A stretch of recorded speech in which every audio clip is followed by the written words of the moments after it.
नमस्कार दोस्तों, राधे राधे, राम राम, जय श्री राम।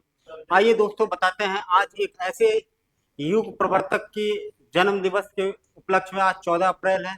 उन्हीं के बारे में आप लोगों से चर्चा की जाती है कि उनका जीवन किन संघर्षों से भरा रहा, उनके बारे में आपको बताएंगे। 14 अप्रैल किस दिवस के रूप में मनाया जाता, किसकी जन्म जयंती के रूप में मनाया जाता है, इस पर बात की जाएगी। एक ऐसे महान व्यक्ति जिसने दलित शोषित वर्गों का उद्धार करने के लिए बहुत सारे अथक प्रयास किए और उसका रिजल्ट भी आप लोगों को देखने को मिलता है। एक उस समय के उस दौर में जब छुआछूत अस्पृश्यता अपने चरम सीमा पर थी, तब जाकर के बाबा भीमराव अम्बेडकर का उस दौर में जन्म होता है और जाकर के बहुत सारी देश में फैली हुई कुरीतियों को समाप्त करने का वो जिम्मा लेते हैं। आइए आप लोगों को उनके जन्म पर बहुत सारी चीजों पर चर्चा करते हैं। उनके संघर्ष की कहानी आप लोगों से डिस्कस की जाएगी, किस तरीके से उन्होंने देश में एक क्रांति के रूप में जन्म लिया और बहुत सारे देश में बदलाव किए। तो उन बदलावों पर चर्चा करने से पहले पहले हम उनके जन्म पर बात कर लेते हैं। उनका जन्म कब और कहाँ होता है और किस तरीके से उनकी शिक्षा और दीक्षा किस तरीके से होती है, इस पर बेटा बात करेंगे। तो आइए चलते हैं।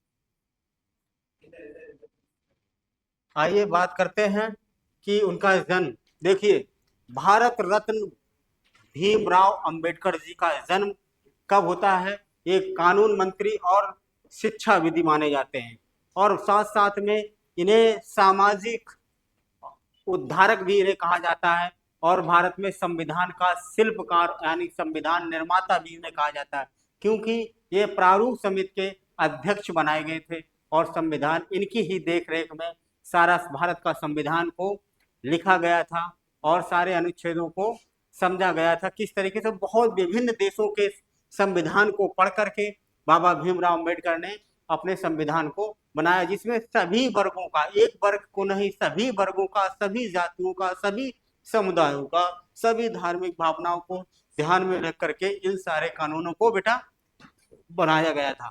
तो आइए चलते हैं उनके जन्म दिवस पर, उनके जन्म की बात करते हैं। तो याद रखना कि उनका जन्म कब होता है।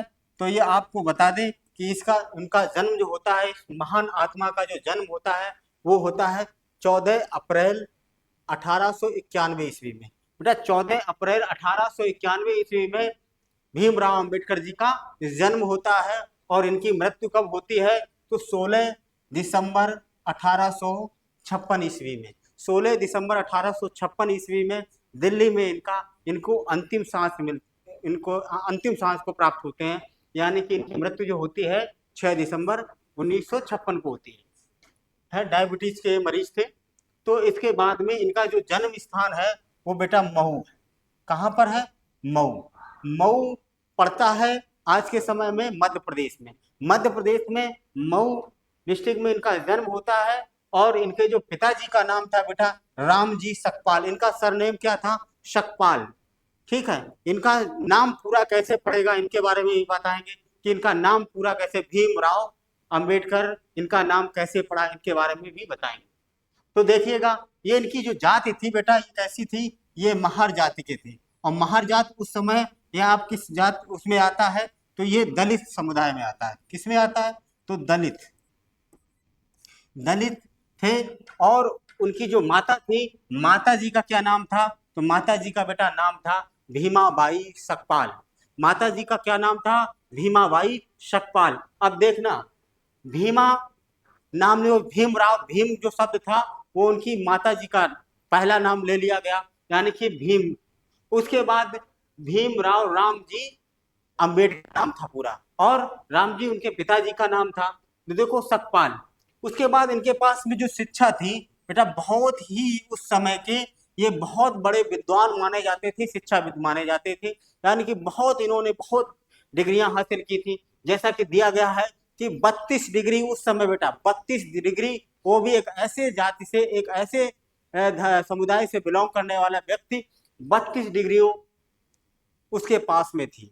16 भाषाओं से तो उन्होंने ग्रेजुएशन कर रखा था। ठीक है। उसके बाद में क्या है, इनके पास में 9 भाषाओं को अच्छा खासा ज्ञान था बेटा। 9 भाषाओं का क्या था, बहुत बढ़िया ज्ञान था। 9 भाषाएं इन्हें बहुत अच्छी तरीके से आती थी, समझते थे वो भाषाओं को, लिख सारी चीजें उनके बारे में जानते थे। अब देखियो, इनकी पत्नी का नाम जो था वो रमाबाई था।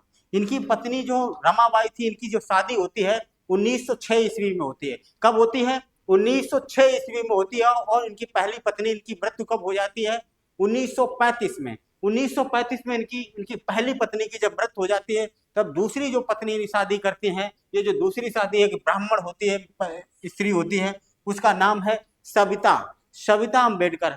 सविता अम्बेडकर से शादी ये कब करते हैं, 1948 में। याद रखना, सविता अम्बेडकर से शादी कब करते हैं, 1948 में इनकी शादी होती है। और इनका जो गांव है, जो गांव ये महू में पड़ता है, तो ये है अंबादा कर। अंबादा कर ये नाम था इनका, कर ये था।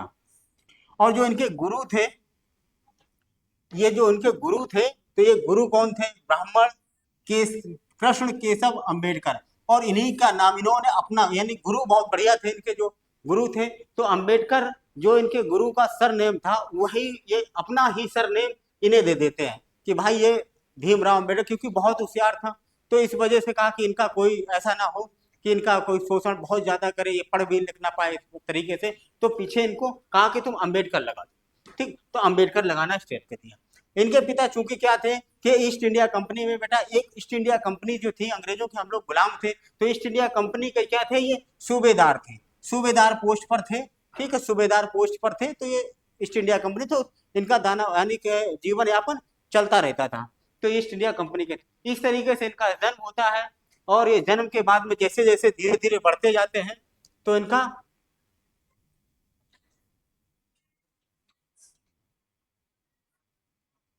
अब देखिए, ये जब जैसे ही बढ़ते हैं आगे,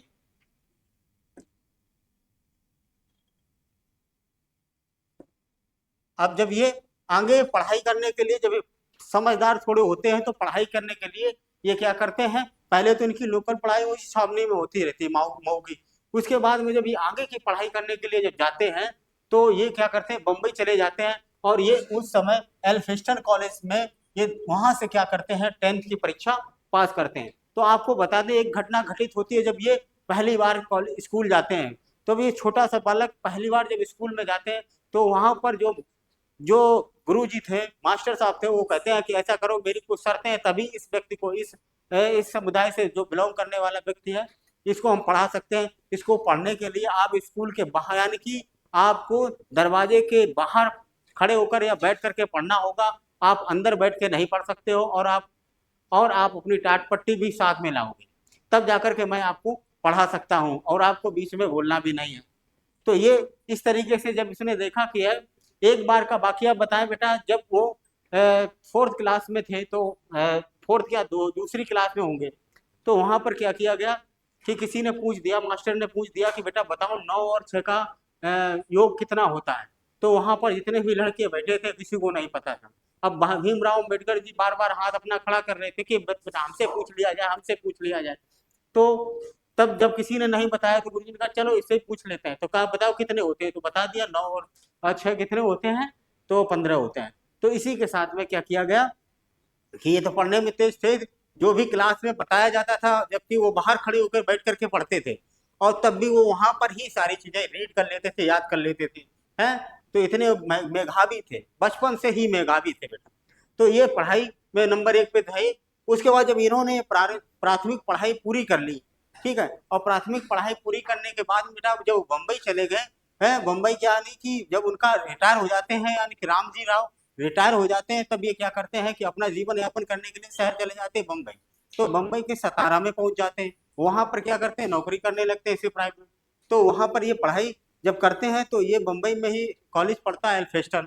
और उस समय बहुत अच्छा कॉलेज माना जाता था, यहाँ पर सभी लोगों का एडमिशन होना असंभव होता था, और इस समुदाय से आने, इस जाति से आने वाले का तो होना बड़ा ही मुश्किल था। तो क्या किया जाता है, यहाँ से ये हाई स्कूल की परीक्षा पास कर लेते हैं। और जब एक समय की बेटा बात है, एक समय की घटना है कि भीमराव अम्बेडकर एक पार्क में क्या कर रहे थे, पढ़ रहे थे। एक पार्क में क्या कर रहे थे, पढ़ाई कर रहे थे, और किसकी, यानी कि गौतम बुद्ध की। गौतम बुद्ध की जीवनी पढ़ रहे थे, यानी कि बुद्ध की बेटा जीवनी पढ़ रहे थे, जीवनी बुद्ध की जीवनी पढ़ रहे थे।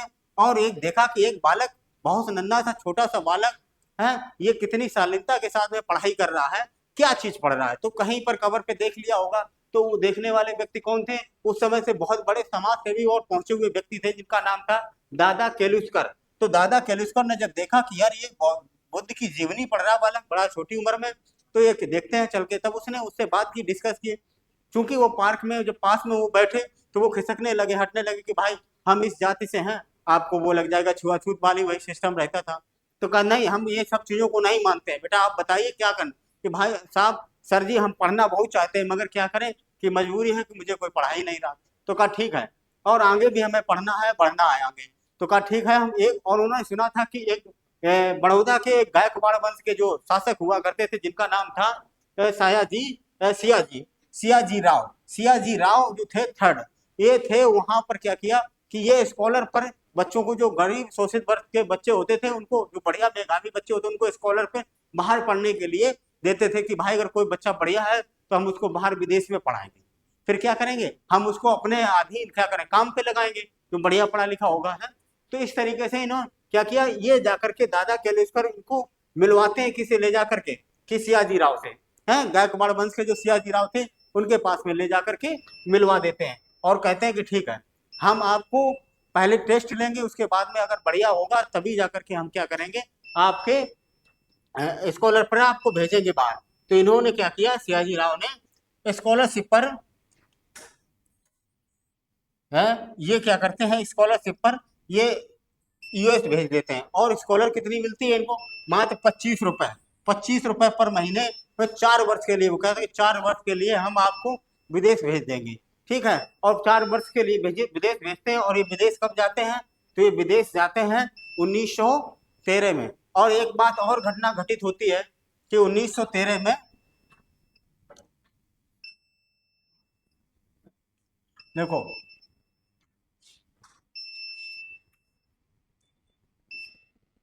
1913 में ही इनके पिताजी का क्या हो जाता है, निधन हो जाता है। 1913 में क्या होता है, इनके पिताजी का निधन हो जाता है। और 1913 में ही इन्हें कहाँ जाना पड़ता है, यूएसए जाना पड़ता है। कहाँ जाना पड़ता है, यूएसए जाना पड़ता है। तो और कितने साल के, 1913 से लेकर के 1917, 7 साल, 4 साल के लिए इन्हें स्कॉलरशिप पर ये बाहर अमेरिका पढ़ने जाते हैं। कब, 1913। और 13 में इनके पिताजी का देहांत हो जाता है। 13 से लेकर 17 तक, 17 तक ये पढ़ाई करने के लिए कहाँ पहुंच जाते हैं, अमेरिका के। अमेरिका में जब जाते हैं, वहां से पढ़ाई करने के बाद में फिर ये वापस आते हैं। तो एक फिर घटना घटित होती है कि जून, जब ये स्कॉलरशिप इनकी समाप्त होने वाली होती है, तब ये जून में 1917 में ये क्या करते हैं, भारत आते हैं। तो इत्तेफाक से उस समय जो दौर चल रहा था बेटा, वो कौन था, वो था दौर भारत, यानी कि विश्व युद्ध चल रहा था। 1914 से लेकर 1918 के बीच में प्रथम विश्व युद्ध, फर्स्ट वर्ल्ड वॉर चल रहा था। तो उसमें क्या, जर्मनी की जो एक पनडुब्बी थी, जर्मनी की पनडुब्बी ने अमेरिका की पनडुब्बी को क्या कर दिया था, समुद्र में डुबो दिया था। और उसी जो अमेरिका की पनडुब्बी को डुबोया था, उसी में भीमराव अम्बेडकर की बहुत सारी किताबें थी, जो उन्होंने लिखी थी, तैयार किए थे, नोट्स तैयार किए थे बेटा।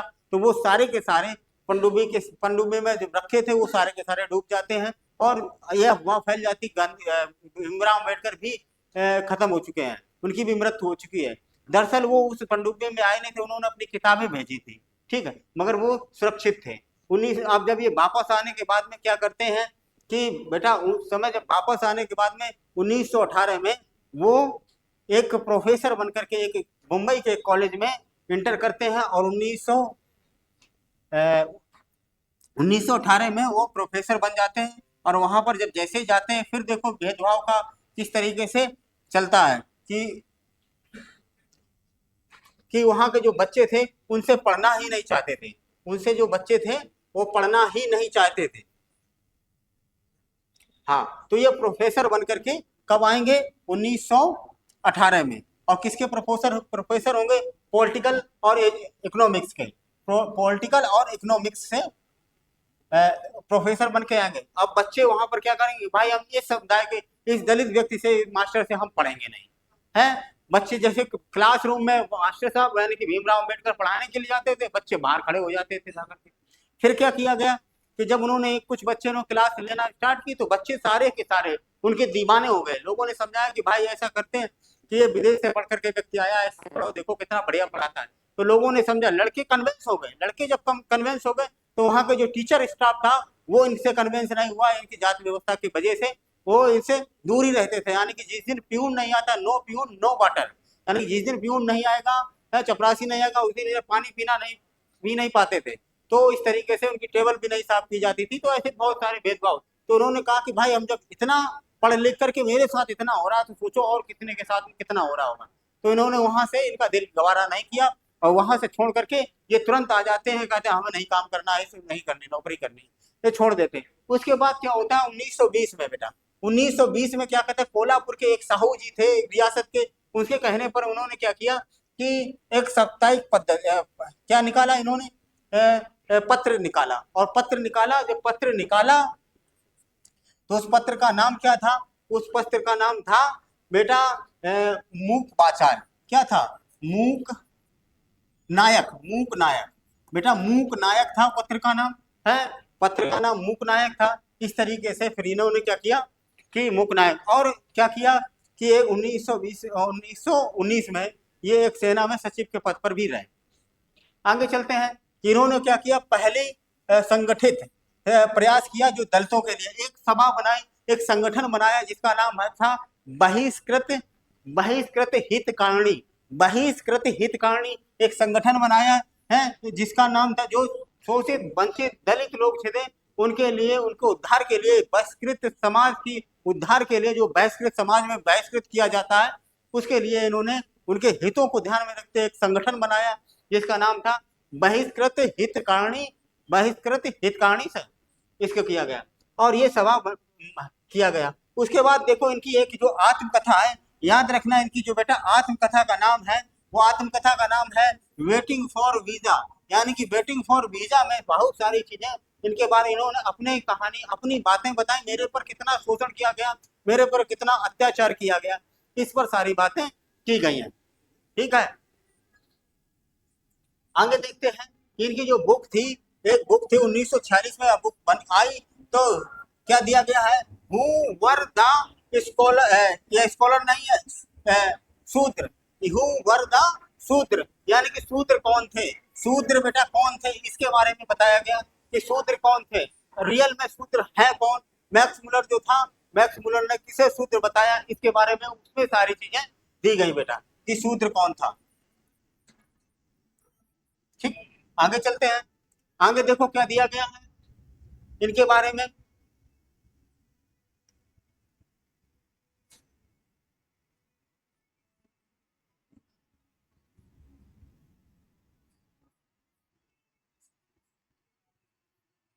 हाँ, उसके बाद देखो अब ये जब पढ़ाई करने के लिए इनका मन और आगे बढ़ने के लिए इन्होंने सोचा, तो जब सोचा तो ये जब वहां पर गए, कहां पर, अ, अमेरिका में, अमेरिका में जब गए थे तो एक व्यक्ति था जिसका नाम था अ, नवल। यहाँ पर नवल नहीं लिखा है, यहाँ पर क्या है, नवल बेटा,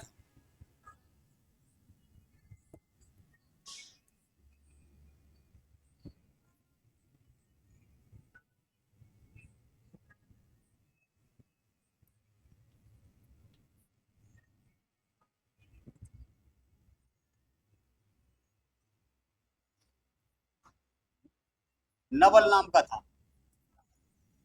ठीक है,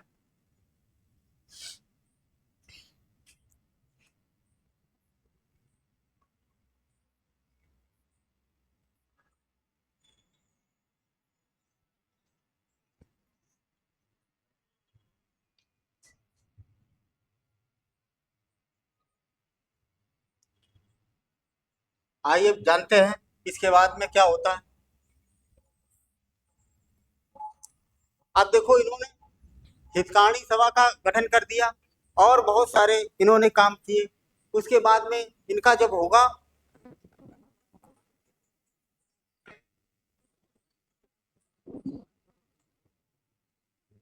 अब जब संविधान संविधान की बात करेंगे तो देखो एक कैबिनेट मिशन बनाया गया। तो कैबिनेट मिशन कब आया, कैबिनेट मिशन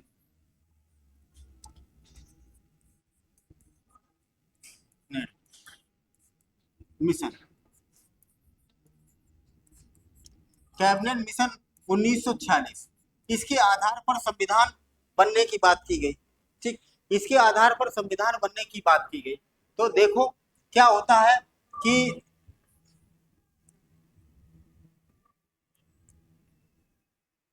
चुनाव कराए जाते संविधान सभा में, सदस्य बनकर जाएंगे कितने, 389। 389 चुनना था, तो संविधान पहली बार ये क्या करते हैं कि मुंबई से चुनाव लड़ते हैं, मुंबई से चुनाव लड़े लड़े और चुनाव क्या हो जाता है, चुनाव हार जाते हैं, हार जाते हैं। जब चुनाव हार जाते हैं तो इसके जिम्मेदार कौन होते हैं, वहां के उस समय तत्कालीन जितने भी बड़े बड़े राजनेता हुआ करते थे, नेता हुआ करते थे, पूरी लॉबी इकट्ठी हो जाती है और कहते हैं कि किसी तरीके से भी संविधान सभा में भीमराव अम्बेडकर नहीं पहुंचना चाहिए। और ऐसा हुआ भी कि यहाँ से मुंबई से पहली बार खड़े होते हैं, उसके बाद हार गए। उसके बाद चुनाव फेसों में होते हैं, तो फिर जाकर के इन्होंने कहाँ से लड़े, बंगाल से। और बंगाल दूसरी बार कहाँ से लड़े होंगे, तो बंगाल से। और बंगाल से जब चुनाव लड़े तो क्या होता है, चुनाव जीत जाते हैं, चुनाव जीत गए। मगर आपको बता दें कि ये बंगाल वही पूर्वी पाकिस्तान के नाम से जाना जाता है। 1971 में जाना इंदिरा गांधी जी ने अलग कर दिया इसे। तो ये क्या किया जाता है कि जब बंटवारा हुआ 1947 में, जीत के बाद में जब बंटवारा हुआ, यानी कि डिवाइडेशन हुआ आजादी के बाद, तो ये जो क्षेत्र था वो पाकिस्तान के अंतर्गत चला गया, अधीन चला गया, पाकिस्तान में चला गया। अब क्या दिक्कत आ रही थी कि भाई संविधान इनके बिना नहीं बन पाएगा, इनके बिना नहीं बन पाएगा। तो बी आर अम्बेडकर जो वीएन राव थे, वीएन राव ने राजेंद्र प्रसाद से कहा, राजेंद्र प्रसाद से बेटा कहा, देखो वीएन राव, वीएन राव ने किससे कहा, डॉक्टर राजेंद्र प्रसाद से, राजेंद्र प्रसाद, डॉक्टर राजेंद्र प्रसाद से बेटा कहा कि ऐसा करिए कि इनके बिना, क्योंकि संविधान सभा में दो ही व्यक्ति ऐसे पढ़े लिखे थे जो उनके बिना संविधान बनना असंभव था बेटा, असंभव था। क्योंकि ये जानते थे कि अगर भीमराव अम्बेडकर नहीं, उनके अगर ज्ञान का अगर सदुपयोग नहीं किया गया तो संविधान बनने में बहुत समय लगेगा और सुव्यवस्थित तरीके से बन भी नहीं पाएगा। तो इन्होंने फोर्स किया डॉक्टर राजेंद्र प्रसाद से, वो तत्कालीन क्या थे, संविधान सभा के अध्यक्ष थे। तो इन्होंने क्या किया, इन्होंने बीजी खैर को, बीजी गंगाधर खैर को कहा कि उस समय वो कौन थे, ये पीएम थे बेटा मुंबई के पीएम थे। इनसे कहा कि किसी तरीके से एक सीट कहीं से भी जुगाड़ करके खाली करवाइए और खाली करके इनको चुनाव जितवा करके इनको संविधान सभा में पहुंचाइए। तो फिर उन्होंने एक सीट खाली की, एम आर जयकर की, यानी कि मुकुंद रॉय जयकर, ये सीट खाली करवा करके इन्हें पूना से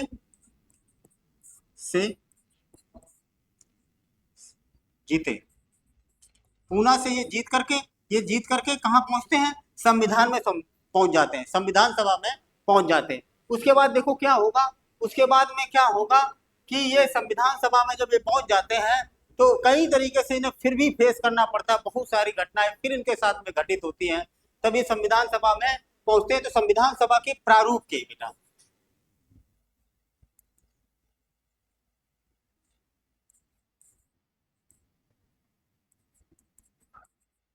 संविधान सभा में प्रारूप समिति के अध्यक्ष कब बनते हैं, तो 29 अगस्त 1947 को, 29 अगस्त 1947 को संविधान सभा के प्रारूप समिति के अध्यक्ष बना दिए जाते हैं। और प्रारूप समिति में कुल कितने मेंबर थे, तो कुल बेटा थे 7 मेंबर थे जो इस सभा में उपस्थित थे, उनके ये अध्यक्ष बनाए गए। संविधान ड्राफ्टिंग कमीशन मसौदा समिति के क्या बना दिए गए, अध्यक्ष बना दिए। और अध्यक्ष बनाने के बाद में संविधान लिखना चालू किया जाता और इतनी सुव्यवस्थित तरीके से संविधान को, सारे अनुच्छेदों को बहुत अच्छे तरीके से सेटल किया। बहुत अच्छे तरीके से सेटल करने के बाद में संविधान में ऐसी कोई भी नहीं, सारे वर्गों को बेटा, सारे वर्गों को ध्यान में रख करके सारा संविधान को बनाया गया। फिर आगे क्या होगा कि उसके बाद में पहले क्या और घटनाएं होती हैं कि ये गोलमेज सम्मेलन में, गोलमेज सम्मेलन में तीनों गोलमेज में, तीनों गोलमेज सम्मेलन में हिस्सा लेने वाले, हिस्सा लेने वाले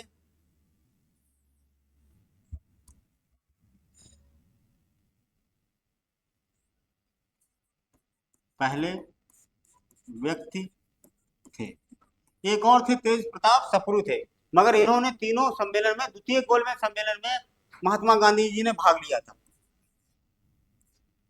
सेकंड गोलमेज सम्मेलन में, यानी को सम्मेलन कहाँ होता था? लंदन। भीमराव की बहस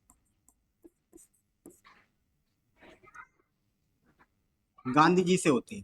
गांधी जी चाहते थे कि इनको अलग से आरक्षण ना मिले, यानी कि ये कहते हैं निर्वाचन क्षेत्र हमको अलग दे दिया जाए। कम्युनल अवार्ड के कौन समर्थक थे? भीमराव अम्बेडकर थे, और ये नहीं चाहते थे कि ऐसा हो, क्योंकि 1909 ये दोनों ही संप्रदाय के आधार पर संप्रदाय के निर्वाचन क्षेत्रों का डिवाइडेशन किया गया था। तो भीमराव भी चाहते थे कि दलितों को भी अलग से निर्वाचन क्षेत्र डिवाइड किया जाए, उन्हें आरक्षण की व्यवस्था की जाए। ठीक है, तो इस तरीके से इन्होंने ये व्यवस्था की, और मैं वहीं पर गोलमेज सम्मेलन में सभी लोग बैठे हुए हैं, और वहीं पर इन्होंने उनका विरोध किया, गांधी जी का भी विरोध किया। ठीक, ये और देखो कि उसी के चलते हुए क्या किया गया? पूना पैक्ट समझौता होता है। देखो, पूना पैक्ट समझौता कब होता है? तो 26 सितंबर 1932। ये आमरण अनशन पर बैठ जाते हैं। जब 1932 में ये वहां से वापस आएंगे तो ये क्या करेंगे? लगता है कि ये इनको दे देंगे, वहां की ब्रिटिश सरकार इन्हें दे देगी, भाई है आरक्षण, दलितों को भी अलग से आरक्षण मिल जाएगा निर्वाचन क्षेत्र में। तो इन्होंने ये अनशन पर, उस समय ये गांधी जी कहाँ पर थे? यरबदा जेल में थे, और जेल में ही कह दिया, लिखा गांधी जी को क्या नाम, ब्रिटिश वायसराय को भी लिखा, और उसके साथ साथ गांधी जी को, अम्बेडकर साहब को भी पत्र लिखा, कहा कि आप ऐसी बात ना करिए, अब मेरी बातों को मान लीजिए, ऐसा ना करिए। तो फिर उसके बाद उन्होंने कहा नहीं तो हम आमरण अनशन पर बैठ जाएंगे। तो आमरण अनशन पर बैठ जाते, जब ज्यादा पॉलिटिकल और वैसे दबाव गांधी भीमराव पर पड़ता है, तब जाकर के वो मानते हैं कि ठीक है, कुछ शर्तों पर हम आपकी बात माने। तो ये समझौता जो होता है, ये किसके, मीडिएटर कौन होता है? तो मीडिएटर, मध्यस्थता कौन करता है?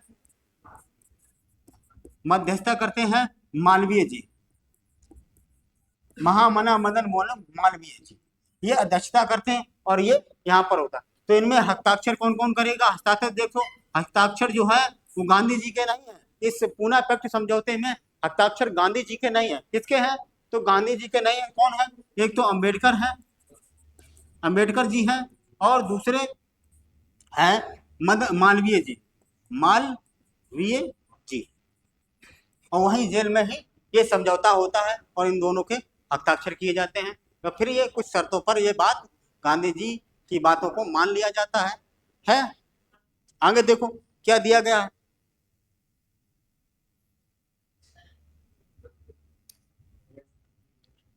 आगे देखते हैं। अब देखिएगा कि जब ये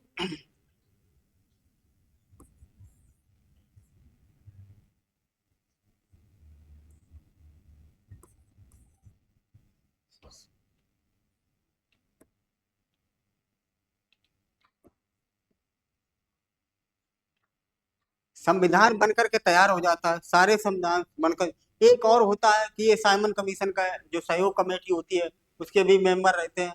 साथ साथ में असहयोग आंदोलन का इन्होंने समर्थन नहीं किया, भारत छोड़ो आंदोलन का भी इन्होंने समर्थन नहीं किया, ठीक है। और एक बार लोकसभा से चुनाव हारे, जब चुनाव हुआ 1956 में, तो लोकसभा से चुनाव हारे भी, फिर ये राज्यसभा से चुन करके गए।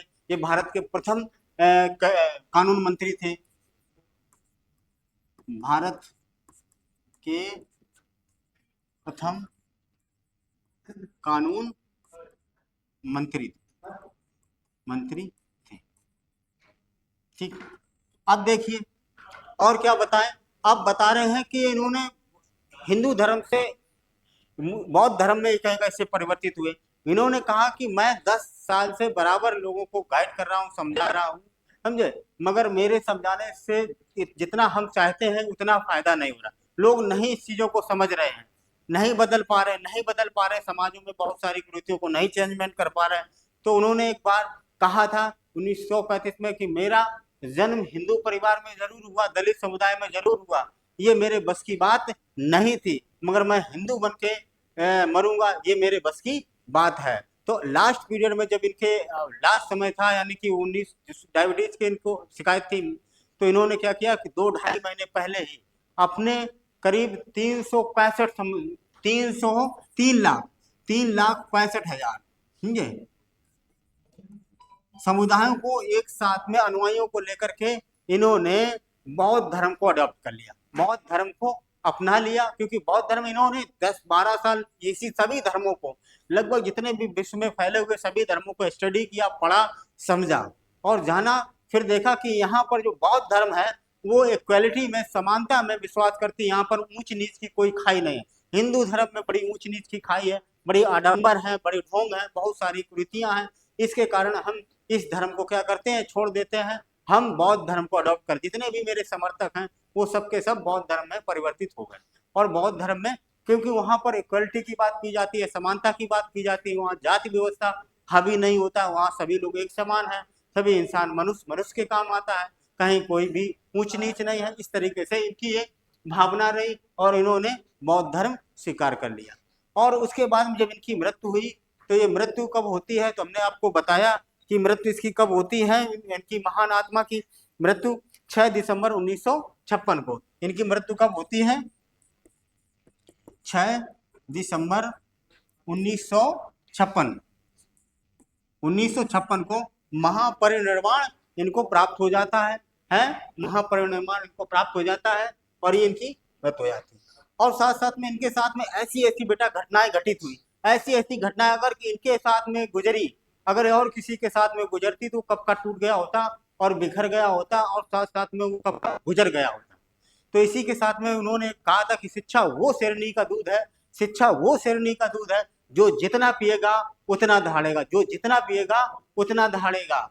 इन्होंने कहा था, नारा दिया था कि संघर्षित रहो, यानी कि शिक्षित बनो, संगठित रहो बनो और साथ साथ में संघर्षित रहो, यानी कि संघर्ष में करते रहो, शिक्षित रहो और साथ साथ में संगठित रहो, ये नारा इन्होंने दिया था।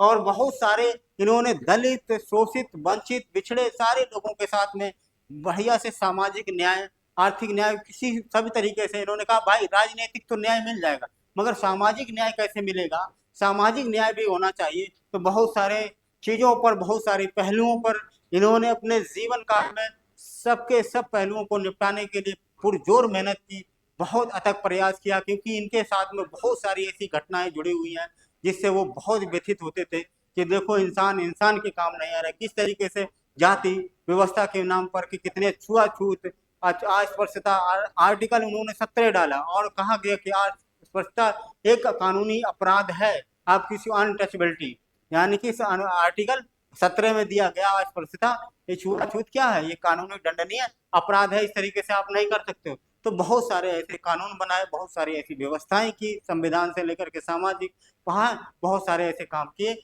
जिससे आज हम उनको एक मसीहा के रूप में, एक युग प्रवर्तक के रूप में, एक समाज सेवी के रूप में उनको हम याद प्रत्येक साल, यानी कि इस बार जो है 14 अप्रैल 1951 में इनका जन्म हुआ था, इस हिसाब से तो 134वीं जन्म जयंती हम लोग मनाते हैं। और ऐसे प्रत्येक साल 14 अप्रैल को हम लोग क्या मनाते हैं, 14 अप्रैल को बाबा भीमराव अंबेडकर जी का हम जन्म दिवस के रूप में उनको याद करते हैं। और उन्होंने कहा था कि मुझे पूजने से अच्छा है कि मेरे बारे में पढ़ो कि किस तरीके से हमने ये काम किए, किस तरीके से हैं काम किए। तो पढ़ने की जरूरत है भीमराव अम्बेडकर के। कोई भी व्यक्ति होगा भीमराव अम्बेडकर को ऐसा नहीं, देश हो या विदेश हो, सभी भीमराव अम्बेडकर को सम्मान की नजर से देखते हैं सभी लोग।